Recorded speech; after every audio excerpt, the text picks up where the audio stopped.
Paz, amém. Hoje já vamos começar com áudio em alta já, né? Semana passada o áudio estava bem baixinho, o microfone estava fraco. Muito bem. Que bom, novamente, mais uma semana, quando veio, piscou, já passou, né? E já estamos aqui de novo. Glória a Deus por isso. Vamos começar com a palavra de oração? Senhor, nós queremos te colocar como o centro das nossas vidas. Pai querido, que este estudo ele sirva para nós nos achegarmos mais a Ti, Senhor. A Tua palavra diz: conhecereis a verdade, e a verdade vos libertará. Pai, por isso que nós estamos aqui, para deixarmos, Pai querido, que a Tua verdade se torne um alicerce sobre o qual nós podemos construir uma vida segura, Pai. Não apenas uma vida transitória, Pai querido, com coisas deste mundo, mas sim coisas, princípios, Pai querido, que não passam, são eternos, Pai. Acompanha-nos, Pai amado, nesta aula. Sejas Tu o nosso guia, Senhor, que realmente nós possamos trazer a revelação da Tua palavra nessa noite, em nome de Jesus. Amém. Amém. A aula passada, tem gente que talvez não tenha material, a gente vai estar providenciando para a semana que vem, então não deixem de vir, por favor, por causa do material. A gente vai ter mais apostila semana que vem. Semana passada a gente deu uma rápida introdução do que é a Bíblia, né? A gente deu aquele enfoque talvez lá de longe, né? O que é a Bíblia como um todo, entender como é que ela foi montada, entender por que muitas vezes a gente tem dificuldade de ler ela, e tão confuso, né? Porque a gente começa a ler e dali a pouco fala de alguém, daí o tempo, né, da história parece que pula lá para trás, repete algumas coisas, dali a pouco pula lá para frente, dali a pouco já se perdeu, parece que você está lendo uma lista telefônica, dali a pouco parece que passou para livro de receita, né, de tanta receita, né, faz isso, faz aquilo outro, faz assim, faz assado, pega 3 xícaras disso, 2 colheres daquilo e vai, né? Então, a gente entendeu de que a Bíblia ela não foi montada de uma ordem cronológica, não é como um livro de história que a gente começa, tem começo, meio e fim. A gente entendeu de que a Bíblia, na verdade, e o Antigo Testamento faz jus a isso, né? Ele é uma composição de diversos livros, não é um livro só. A Bíblia não foi escrita, não foi alguém que começou a escrever, né, lá em Gênesis e terminou lá em Malaquias. Não, foram várias pessoas, vários autores que escreveram na sua época, no seu tempo, depois juntaram tudo. É a mesma coisa que cada um aqui escreveu um livro e agora vamos pegar e juntar tudo. Eu vou ter uma tendência a escrever um relato poético, histórico, né, porque é mais minha realidade. Agora tem gente aí que é mais poeta, né, vai escrever coisa bonita, né, aquela coisa florida, aí bota junto, aí vai entender o quê? Um escreve história, outro escreve poesia, outro escreve, tem umas dicas legais, algumas dicas de informática muito legal, aí o cara vai fazer um livro de informática, né? Aí junta tudo, vai ficar um negócio confuso. Então, para a gente entender a Bíblia, é interessante saber como é que ela foi montada, porque senão a gente não vai conseguir entender, compreender ela como ela realmente tem um propósito, né? Muito bem, essa foi a parte da semana passada. Vocês têm essa parte introdutória aí desde a página 3 até a página 14, não, até a página 12, isso. Essa parte introdutória não fui eu que criei, tá? Vocês têm lá a referência no site, bem interessante. E aquilo que está no site está no livro de vocês. Eu copiei aqui de um rapaz que já tinha feito esse estudo aí, tá bom? Então, agora, a partir de agora, sim, é um material que foi elaborado já há anos atrás, que eu fiz esse material, só dei uma repaginada nele. E a nossa ideia justamente é essa: a gente vai dar uma corrida pelo Velho Testamento, mas em ordem cronológica. A gente vai saber identificar quem veio quando, quem veio antes, certo? E aí, nessa ordem, a gente vai estar seguindo. Para o nosso relato hoje, então, a gente vai começar do começo. Começar do começo. A gente vai começar por Gênesis. Quem sabe o significado do nome Gênesis? Início, isso mesmo, né? Gênesis significa inícios. E Gênesis faz jus ao nome porque a gente vai ver vários inícios nesse livro. Então, se você for olhar na sua régua do tempo lá em cima, vai ter uma data lá, a gente colocou lá em 7.000, alguns vão colocar em 5.000, outros vão colocar 4.000 antes de Cristo, mas é que a Bíblia também não é muito exata nessa questão de início, de quando começou, certo? Então, esses relatos, até Gênesis capítulo 12, a gente vai ter muita dificuldade de afirmar qualquer data para eles.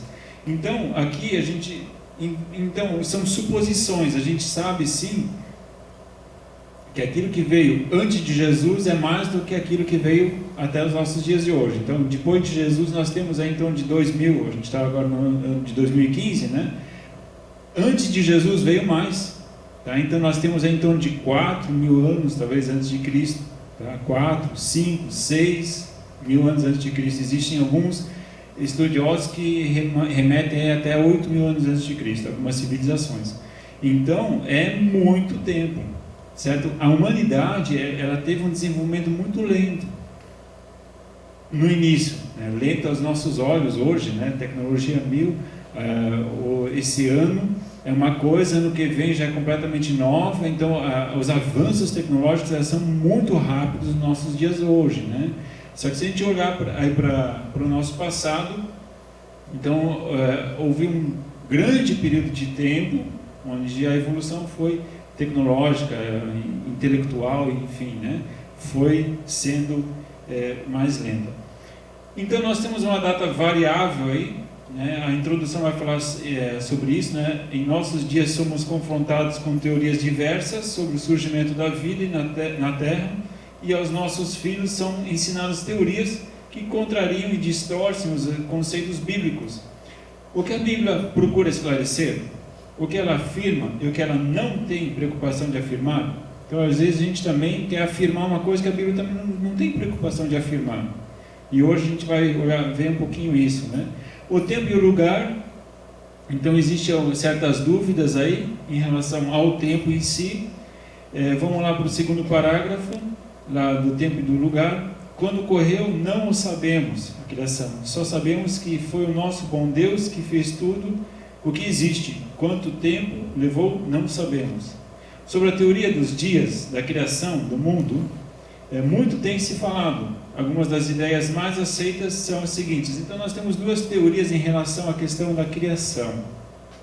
Aquela uma que nós aprendemos na escola dominical, né, de que Deus fez todas as coisas em 6 dias e no 7º dia ele descansou, certo? Que é o tradicional. E esses períodos seriam o quê? Dias. O dia tem 24 horas, né? Então são períodos. Alguns são enfáticos em afirmar, não, foi 24 horas, dia de 24 horas. Outros já dizem, não, foram períodos que não necessariamente teriam que ter 24 horas. E um pouco sobre isso a gente quer conversar hoje e sair um pouquinho de fumaça aí da nossa cabeça. Vamos pegar o relato bíblico? Vamos fazer isso? Pegue sua Bíblia, abra lá em Gênesis, capítulo 1. Gênesis capítulo 1, versículo 1.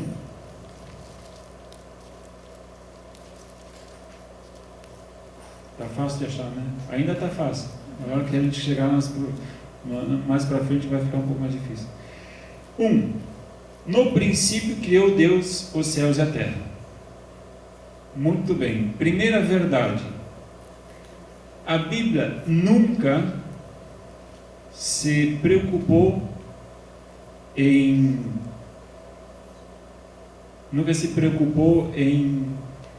afirmar, ou como é que eu posso colocar isso? Nunca se preocupou em confirmar se Deus existe ou não. Ela não tenta convencer ninguém. A Bíblia não se preocupa em convencer as pessoas de que Deus existe. Ela parte do pressuposto que Deus existe. Então ela não tenta convencer ninguém, porque no início pode ter havido um Deus. Não, ela já vem afirmando, no princípio criou Deus. ela foi escrita então, não querendo justificar, mas só afirmando, não querendo justificar uma existência ou não de Deus. Ela é categórica: Deus existe. Não existe essa dúvida: será que Deus existe? Será que não? Não, na Bíblia ela já começa afirmando: Deus criou. Não existe nem dúvida será que Deus... Não, a Bíblia é enfática nisso. Não existe essa dúvida na Bíblia. Essa dúvida foi implantada pelos homens. Será que Deus existe? Mas será que foi Deus mesmo que criou? Tá, a Bíblia não faz essas perguntas. A Bíblia vem respondendo. Desde Gênesis capítulo 1 até Apocalipse 22, você vai ver sempre Deus agindo. Nunca Deus tentando se justificar porque Ele existe, porque Ele não existe, não. Ela vem afirmando: Deus existe. Então ela já parte do pressuposto: ou você crê ou você não crê. Essa é uma escolha dos homens. Eu acredito, eu não acredito. Pronto. Aí é uma questão pessoal. Mas a Bíblia em si, ela já vem afirmando. Então a Bíblia ela foi escrita para aqueles que creem. E aqueles que não creem, eles podem ler a Bíblia também, certo? Mas ela já vem afirmando da existência de Deus, não há dúvida na Bíblia. Ela não questiona isso. Muito bem. Versículo 2. A terra era sem forma e vazia, havia trevas sobre a face do abismo, e o Espírito de Deus pairava sobre a face das águas. E disse Deus: haja luz, e houve luz. Viu Deus que a luz era boa, e fez separação entre luz e trevas. E chamou Deus a luz dia, e as trevas noite, e houve tarde e manhã, primeiro dia. Muito bem. Primeira ação de Deus. Primeira ação de Deus é criar luz, certo? Ali diz, que a terra era sem forma e vazia, havia trevas sobre a face do abismo, o Espírito de Deus pairava sobre as águas, a face das águas. Significa no início, o que tinha no início? Vamos pegar aqui no versículo 2. A terra, como é que era a terra? Ela tinha uma forma redonda, quadrada, triangular? Não tinha forma. Mas o que tinha? Trevas. Que mais? O que tinha mais? Um abismo. A face das... Tinha água. A água tinha. E o Espírito de Deus pairava. Então havia a presença de Deus. Havia a presença de Deus, havia uma matéria informe e havia água. Muito bem. E disse Deus: haja luz, e houve luz. Deus aqui não diz que Deus criou um sol para brilhar. Aqui não diz que Deus criou uma estrela brilhante. Deus criou a luz. Vamos voltar nessa questão daqui a pouco. Continuando. E viu Deus que a luz era boa, e fez separação entre as trevas e a luz. Então ele separou: existe trevas, existe luz. Fez uma separação. Os dois juntos não vão habitar juntos. E chamou Deus a luz dia e as trevas noite, e houve tarde e manhã, primeiro dia. Então houve um período aqui, certo? Distinto entre um e outro. E disse Deus: haja um firmamento no meio das águas, e haja separação entre águas e águas. Fez Deus o firmamento, e fez separação entre as águas que estão debaixo do firmamento e as águas que estavam por cima do firmamento, e assim foi. Deus fez separação de águas e águas. O que você entende disso? Peraí, se Deus separou de água de água, e ficou o que então? Ficou água. Deus separou a água da água, e o que ficou? Água. Só que aqui a grande segredo é o seguinte: existem águas debaixo do firmamento, existe água no solo. Então o que a gente pode entender? De que havia vapores, algo foi o que? Solidificado, e algo estava evaporado. Havia vapor, água condensada e água o oposto de condensado é evaporado, vapor, enfim, Então significa o quê? Parte da água ela se tornou líquida, ela solidificou. Não, solidificação, aí fica gelo, né? Foi mal. Não, mas ela ficou líquida no caso, né? E a parte começou a criar-se o quê? Uma certa atmosfera. Tá? Foi separação de águas e águas, significa águas debaixo do firmamento e águas então de atmosfera, e uma parte que ficava líquida, ficava mais embaixo, né? Versículo 7, né? Fez Deus o firmamento e fez separação entre águas que estavam debaixo do firmamento e as águas que estavam por cima do firmamento, e assim foi. Versículo 8, chamou Deus o firmamento céu, e houve tarde e manhã o segundo dia. Aqui ainda não está falando nada de terra, ainda não está falando nada de algo sólido, né? Está falando ainda de água. Continuando, versículo 9, e disse Deus, ajuntem-se as águas que estão debaixo dos céus, num só lugar, e apareça a porção seca. E assim foi. Chamou Deus a porção seca, a terra, e o juntamento de águas, mares. E viu Deus que isso era bom. E disse Deus, produza a terra relva, ervas, e deem semente, e árvores frutíferas que deem fruto, segundo a sua espécie, cuja semente esteja nele, sobre a terra, e assim foi. A terra produziu relva, ervas que davam semente, conforme a sua espécie, e árvores que davam fruto, cuja semente estava nele, conforme a sua espécie. E viu Deus que isso era bom. Houve tarde de manhã, o terceiro dia. No terceiro dia, o que acontece? Nesse processo de formação, agora começa a aparecer uma parte seca. Até agora, bem no início parece que havia uma confusão de matéria, vapores, nada específico, e aquilo foi condensando, algo foi evaporando, aquilo foi separando. Agora no terceiro dia já começa a formar, toda a parte líquida fica num lugar, começa a surgir uma parte sólida. Então agora que começa a surgir a terra seca mesmo, que até agora a coisa era só uma bola, ou não sei se era uma bola, mas enfim, era uma matéria toda confusa, e agora a coisa começa a tomar forma, e a parte seca agora começa a gerar vida, começa a surgir os primeiros vegetais. De onde isso vem? Muito bem, a ciência, existem algumas leis da ciência, e ela diz o seguinte, que todo ser organizado, o que é um ser organizado? Por exemplo, uma célula é um ser organizado. A tendência é que algo que está organizado se desorganize. É uma lei da natureza, tá?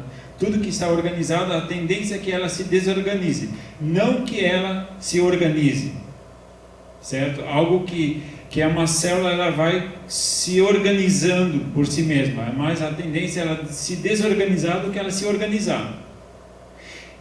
Por que este processo foi um processo de organização, que é uma lei contra uma lei da natureza, e ela começou a se organizar ao invés de se desorganizar? É um mistério. Para nós não, porque nós cremos que Deus estava no controle de todas as coisas. E eu acredito assim, ainda, que a ciência e a fé, elas não precisam combater. Muitos colocam a ciência e a fé como sendo duas que se opõem constantemente. Eu acredito que não. Eu acredito que a fé e a ciência, elas podem sim trabalhar lado a lado, uma confirmando a outra. Eu acredito que o cristão, você que crê em Deus, não precisa ser um cara idiotizado para crer em Deus, né? Parece que você tem que anular a sua razão. Não, para crer em Deus eu tenho que ser meio ignorante, né? Não, eu acredito sim que grandes cientistas na verdade eram teólogos, né? Então eu acredito que a gente pode sim olhar para a criação de Deus, para a criação, para o processo de criação. Eu vejo o seguinte: alguns dizem que a gente olhando para a natureza, para o universo, por exemplo, a gente tem que chegar a uma conclusão de que Deus não existe. Por quê? Porque existem todas as leis da natureza que se organizam, que ele funciona sem Deus. Não precisa de Deus, porque existe atração, rotação e tudo mais, e isso tudo se organiza. Isso é um relógio, né, que está lá funcionando, então não precisa de Deus, porque as leis naturais já regem o universo. Eu digo não. Eu acredito sim que tudo isso está tão bem organizado. Eu acredito que Deus, mesmo na natureza, nas leis naturais, foi Ele que criou as leis naturais. Eu acredito nisso, que se existe uma gravidade na Terra, foi Deus que criou. Se existem algumas leis naturais, e Deus, muitas vezes, Ele não fere as próprias leis que Ele criou.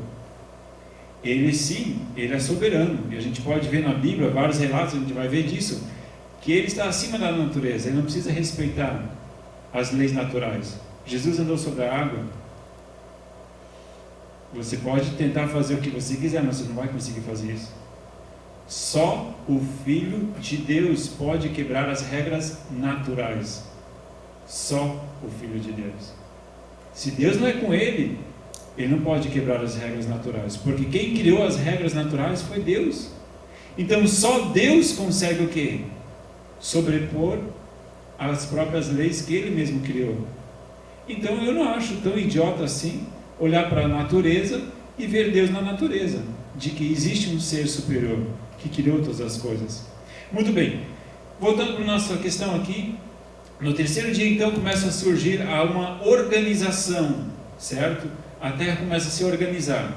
Lógico que a ciência diz que isso é impossível, algo desorganizado começar a se organizar, e a gente sabe que com Deus é possível, é Ele que comanda esse processo. Continuando então, versículo 14: E disse Deus: haja luminares no firmamento do céu, para fazer separação entre dia e a noite, e sejam eles para sinais e para estações e para dias e anos, e sirvam de luminares no firmamento do céu, para iluminar a terra. E assim foi. Fez Deus os dois grandes luminares, o luminar maior para governar o dia e o luminar menor para governar a noite. Fez também as estrelas. Deus os pôs no firmamento do céu para iluminar a terra, para governar o dia e a noite, e para fazer separação entre luz e as trevas. E viu Deus que isso era bom, e houve tarde de manhã o quarto dia. Muito bem. No quarto dia Deus cria sol, lua, estrelas, todos os astros, todo o universo. A gente poderia pensar assim, o universo. Segundo o relato bíblico, qual é planeta, estrela, do nosso espaço, da nossa Via Láctea, qual é o ser mais antigo? Qual foi a criação mais antiga de Deus?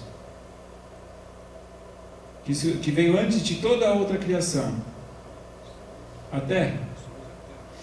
A Terra é a parte mais, pelo relato bíblico.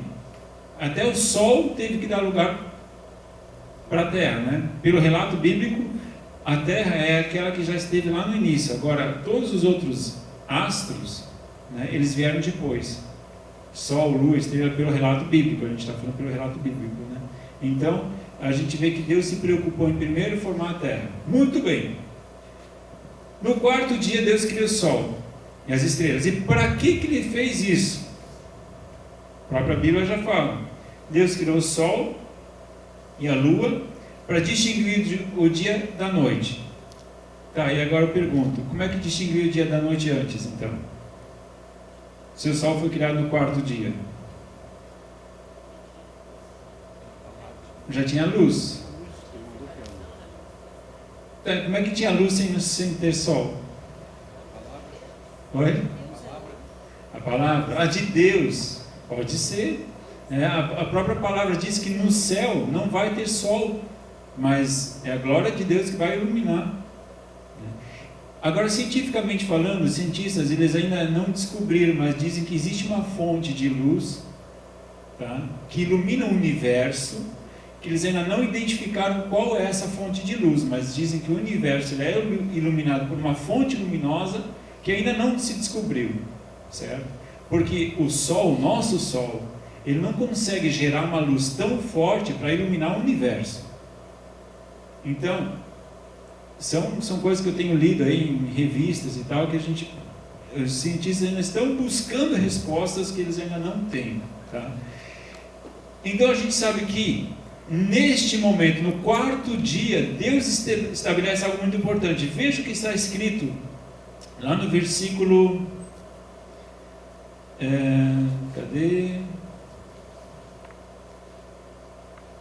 Versículo 16. Fez Deus os dois grandes luminares, o luminar maior para governar o dia e o luminar menor para governar a noite. Fez também as estrelas. Tá. Não era isso. Cadê? Versículo 14. Veja só o que diz lá no versículo 14. E disse Deus: haja luminares no firmamento do céu, para fazer separação entre dia e noite, e sejam eles para sinais e para estações, para dias e anos. Opa, que informação nós temos aqui? No quarto dia começa o quê?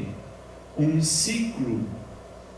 Agora começa a ser gerado o quê? O tempo, um certo tempo cronológico, uma organização de noite, dia, noite, dia, noite, dia, semanas, meses, ciclos, né? A Terra começa a girar, então, de repente, em torno do Sol. Toda essa organização do espaço, tá? De rotação, de translação, de movimento, ele começa a ser criado agora no quarto dia. A coisa começa a funcionar. A gente sabe que dia e noite ela acontece com o movimento do quê? De rotação da Terra, certo? E ao completar uma rota total em volta do Sol, isso demora quanto tempo? 365 dias e 6 horas, né? Que a Terra dá uma volta inteira no Sol. Então, essa organização do espaço, as estrelas, os planetas, eles começam a se movimentar. Então começa o quê? Ter dia, noite, meses, anos, estações. Então, isso aqui no quarto dia. Estamos entendendo um pouco melhor agora a criação? Como é que a coisa começou a formar? Primeiro ele vai formando o planeta, e a partir do planeta a coisa vai se organizando, agora o espaço, e a coisa vai indo, né? Muito bem, estamos em qual dia? No quarto dia. Continuando agora, versículo 20. E disse Deus: produzam as águas enxames de seres viventes, e voem as aves acima da terra, no firmamento do céu. Assim Deus criou as grandes criaturas do mar, e todos os seres viventes que se arrastam, os quais povoam as águas, conforme as suas espécies, e todas as aves que voam conforme a sua espécie. E viu Deus que isso era bom. Deus os abençoou, dizendo: frutificai e multiplicai-vos, enchei as águas dos mares, e multipliquem as aves na terra. E houve tarde e manhã o quinto dia.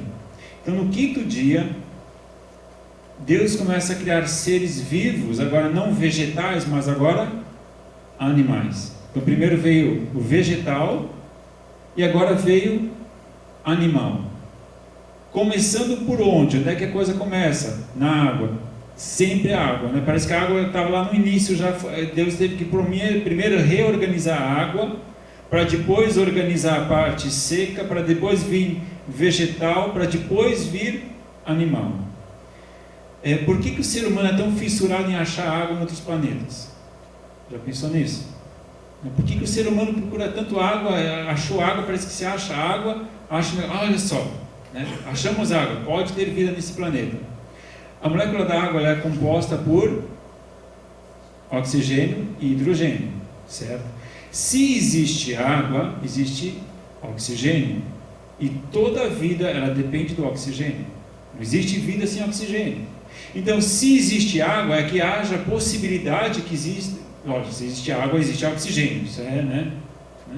Mas não somente você achar água no planeta significa que ele tem vida. Por quê? Porque a vida não depende só do oxigênio. Depende de todos o quê? De todas as condições naturais. Por exemplo, existem planetas que sabe-se que tem água em forma de gelo, está congelada.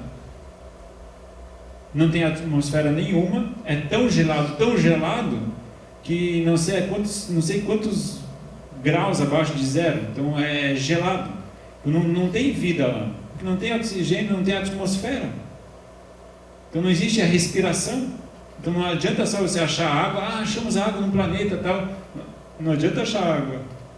Não adianta você só encontrar o elemento oxigênio. Há necessidade de todo um complexo. Então a questão, achar água talvez é um início que possa ter vida, mas longe de haver todas as condições. Ok? Muito bem. Aqui nós temos então a criação dos primeiros seres vivos. E a gente é curioso que a coisa vem pela água, né? Seres viventes da água. Aquilo vem os primeiros seres vivos, animais da água. E também pássaros, aves, né? E ele coloca ali, versículo 21, que eu queria dar um destaque.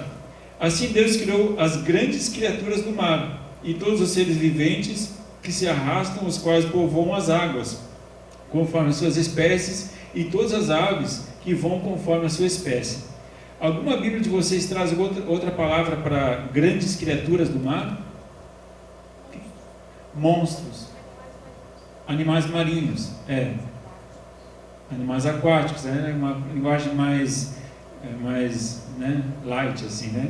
A tradução dessa palavra do hebraico, na verdade, ela meio que conota monstro, tá? Mas são grandes seres. São grandes seres, grandes animais.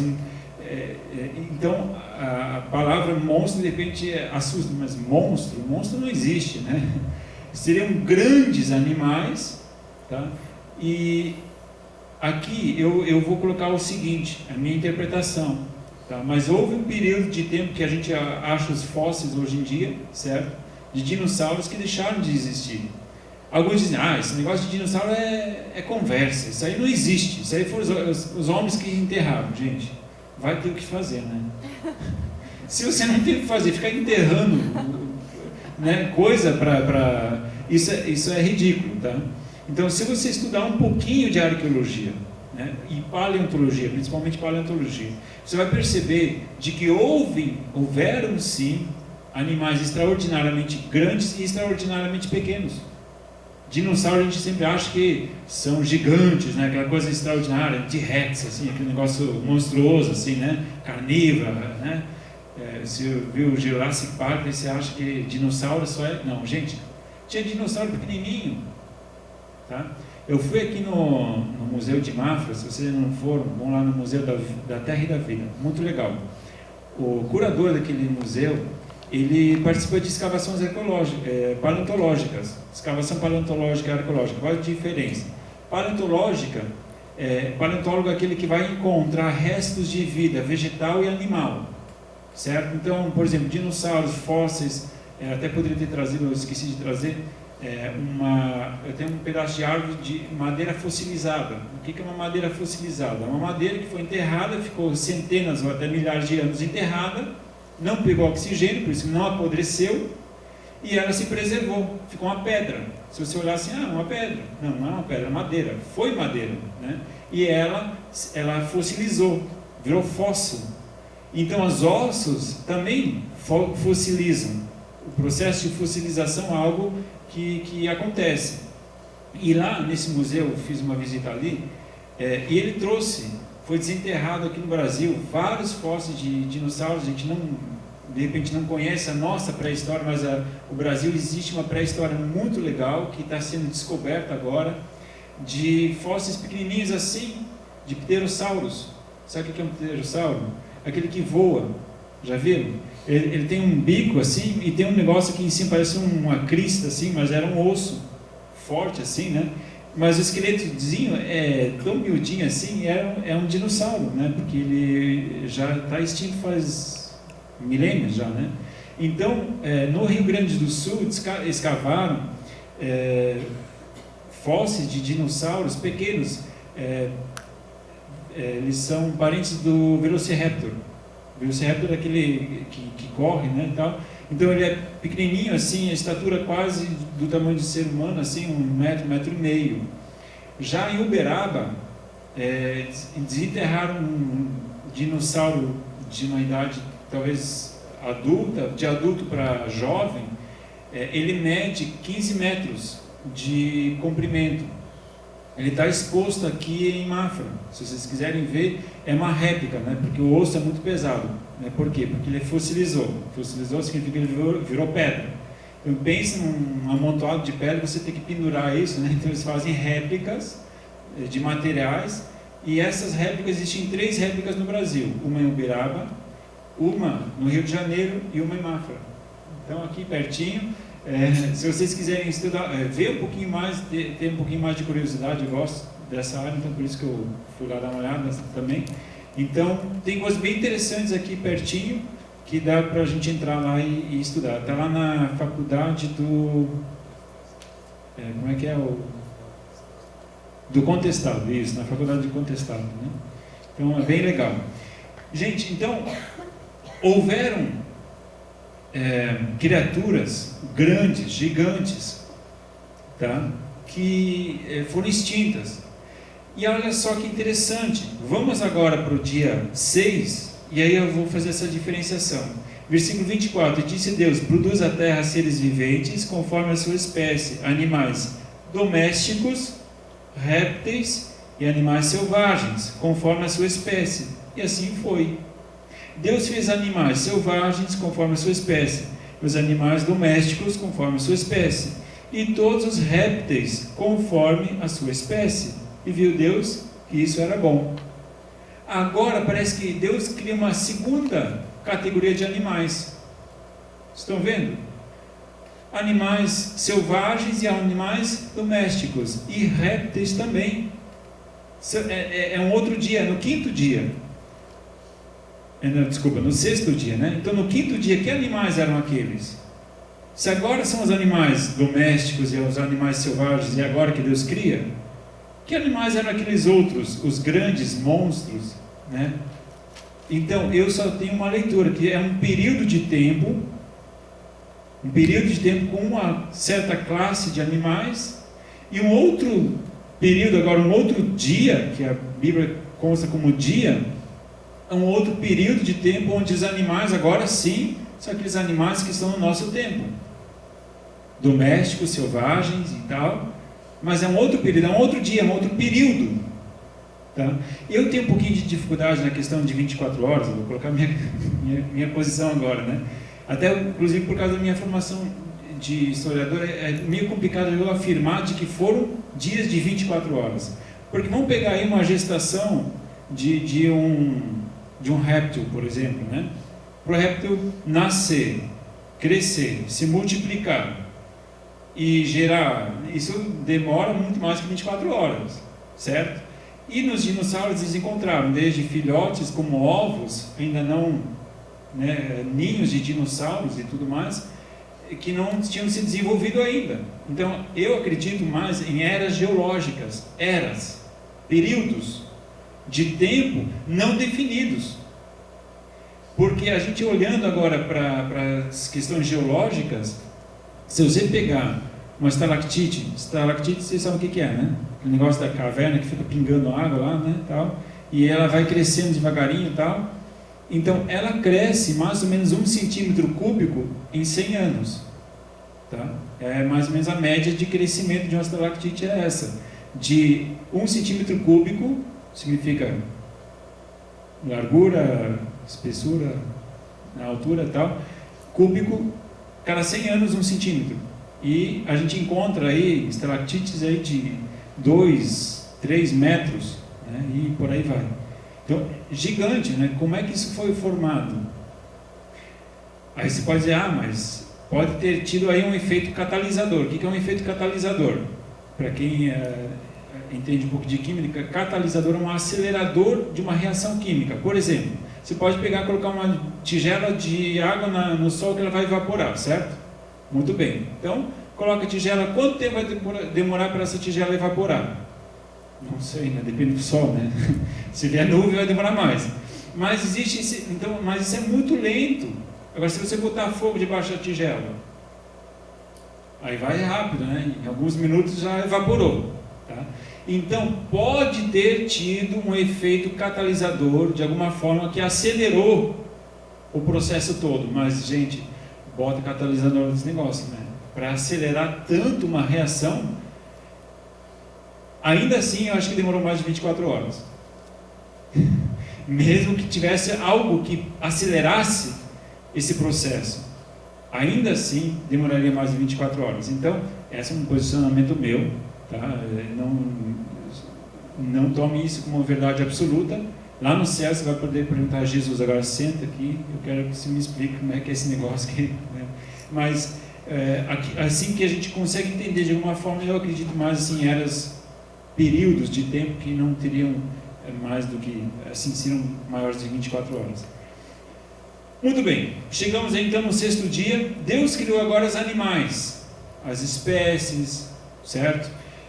E continuando, a gente não terminou ainda o sexto dia. Versículo 27. Assim Deus criou o homem, a sua imagem, a imagem de Deus o criou, macho e fêmea os criou. Deus os abençoou e lhes disse: frutificai, multiplicai-vos, enchei a terra e sujeitai-a. Dominai sobre os peixes do mar, sobre todas as aves dos céus e sobre todos os animais que se arrastam sobre a terra. E disse Deus ainda: tenho-vos dado todas as ervas que produzem semente e se acham sobre a face de toda a terra, bem como todas as árvores que há. Aqui é a minha Bíblia do ouro.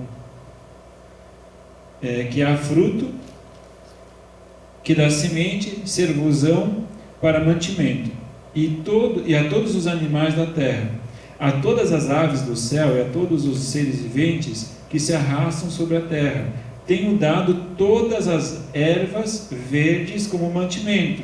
E assim foi. Viu Deus que tudo o que tinha feito era muito bom, e houve tarde de manhã o sexto dia. Então, no sexto dia, Deus cria, nesse último período de criação, Ele cria os animais domésticos, né? A gente vê ali nas pinturas em cavernas, né? Pinturas rupestres que eles dizem, a gente nunca vê um ser humano pintado junto com um dinossauro. Você não vai ver.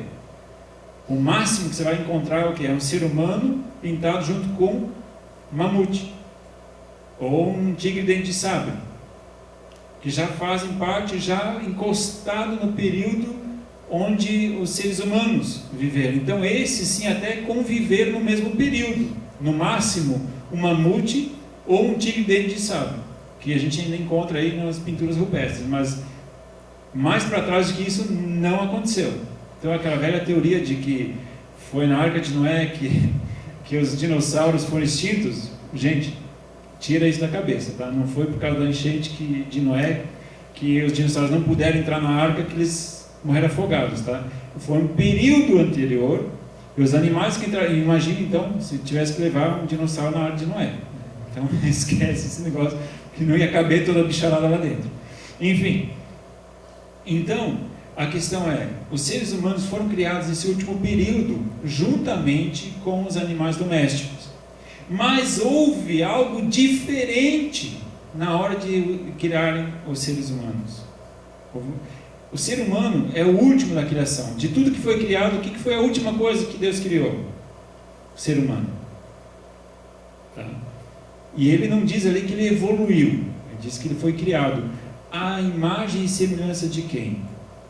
De Deus. Um ser pensante, um ser criativo, um ser relacional que se relaciona. Os animais também se relacionam, sim, para sobrevivência eles se relacionam, mas eles não têm sociedade organizada. Eles até se organizam de uma certa forma, tá, mas não existe algo tão elaborado. Tanto é que andam nus até hoje, né? Andam nus até hoje. Nenhum deles ainda cria uma roupinha para eles usar. Então, essa elaboração, esse cognitivo, essa forma de social, de se organizar em sociedade, isso não existe no reino animal. A comunicação, né? A comunicação de nós humanos, ela é estratosfericamente maior do que...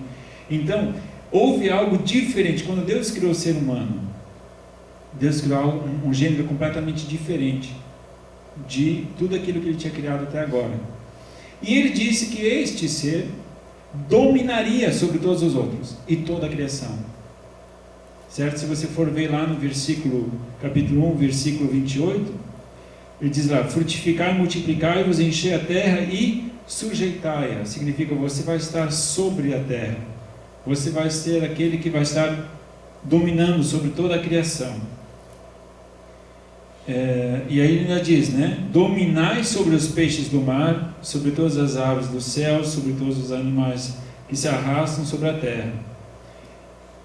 Qual era a base da alimentação até agora? Do que eles se alimentavam? Pode falar. Sementes e frutos, tá? Folhas, enfim. Para quem? Só para o ser humano ou para ser humano e animal? Para todos. Se você for verificar lá no versículo 30, ele diz, né? E a todos os animais da terra, a todas as aves do céu e a todos os seres viventes que se arrastam sobre a terra, tenho dado todas as ervas verdes como mantimento. E assim foi. Significa que até agora, a única forma de alimentação de todos os animais, incluindo o ser humano, era vegetal. Não havia ainda os carnívoros, né? Isso ainda não havia. Se alimentar de sangue ou de carne. Muito bem. Que horas temos? Preciso de alguém que me dê um toque aí, a hora que tiver a hora de... tem um corte tão rápido, né? Enfim. Então até aqui, então, tudo que foi criado, toda a base de alimentação era vegetal. Não havia outra alimentação a não ser vegetal. Inclusive aí os animais selvagens. Então Deus cria Adão e Eva. A gente vai ter no capítulo 2 uma recontagem, ele vai novamente contar o processo de criação de uma forma mais resumida e focando um pouco mais a questão de Adão e Eva. Alguns dizem, né, não, foi nessa hora que o diabo foi lançado no céu, do céu para a terra, daí destruiu, daí Deus teve que recriar, e aí, não, enfim, é uma forma de interpretar esse texto, eu não vejo dessa forma. Na cultura hebraica não é assim, é muito comum a gente ver eles contando um fato e depois eles contam o mesmo fato só com outras palavras. Então isso dentro da cultura hebraica é muito normal, você repetir a mesma ideia só com outras palavras e outra ênfase, mas é um relato igual. Então não quer dizer com isso necessariamente de que tenha havido uma nova criação, uma recriação daquilo que tinha sido feito, tá? Não necessariamente. Então, Adão e Eva. Deus então coloca Adão e Eva no jardim do Éden, um lugar agora separado de toda a criação da terra. Deus separou um lugar especial. Então, pense na criação de toda a terra, mas agora pense em um local separado, agora especial, que era o jardim do Éden, que Deus havia criado. Existem algumas orientações geográficas nele, inclusive, de dois rios, o rio Tigre e Eufrates, e outro rio chamado Pison. Existe todo um estudo em cima disso, tá? Eu não vou entrar em detalhes nessa questão agora. Existe um vídeo no YouTube que vai falar sobre essa questão, aonde seria, por que o rio Tigre e Eufrates a gente tem até hoje ainda, né? Fica lá próximo da Turquia, no Iraque, ali naquela região, mas existe todo um relato de um vídeo no YouTube que vai falar sobre isso bem especificamente, dos rios. Provavelmente o mar era mais baixo naquela época, por isso que havia esse terceiro rio, que é um rio hoje de leito seco e tudo mais. Se vocês quiserem, tem uma playlist no ITBC, isso aqui daí. Eu vou postar o link desse vídeo no meu Face. Tá? Eu vou postar o link desse vídeo no meu Face, e aí se você tiver acesso ao Face, você vai conseguir assistir esse vídeo, tá? Então ele é bem explicativo em relação a essa questão de onde foi esse jardim do Éden, o que aconteceu, uma grande enchente e tudo mais. Então eu vou postar esse vídeo aí, você pode assistir. Então, Deus criou Adão e Eva, os colocou no jardim do Éden e falou uma coisa só. Não deu 10 mandamentos, deu um mandamento, um único mandamento. O que ele falou? Única coisa que era para eles respeitarem: não comer da árvore do conhecimento do bem e do mal. Né? A árvore do conhecimento. Essa você não come. As outras árvores está liberado. Né? Haviam duas árvores. A da vida eterna e a do conhecimento do bem e do mal. A das outras só não pode comer de uma. A do conhecimento da árvore da vida eterna pode, né, pode comer à vontade, de tudo aí, ali está liberado. Gente, se o ser humano não é capaz de manter um mandamento, imagina mais 10, né? Depois não. Quando vem Moisés, né, dá 10 mandamentos, a gente sabe que não são só 10, porque aí foi fracionado, veio um monte de mandamentos ali sociais e enfim, muito mais. Enfim, este um mandamento apenas não conseguiram manter. E só gostaria de fazer um destaque. Deus havia entregado toda a autoridade na terra na mão de quem? De Adão. Certo? Adão, qual que era o mandamento de Adão? Qual que era o trabalho de Adão? O que Adão era para fazer? Adão tinha que trabalhar antes? O trabalho é a consequência do pecado? Tipo, você pecou, agora vai ter que trabalhar. É isso? Para alguns acho que é, né? Gente, olha só o que Deus fala. Deixa eu ver aqui.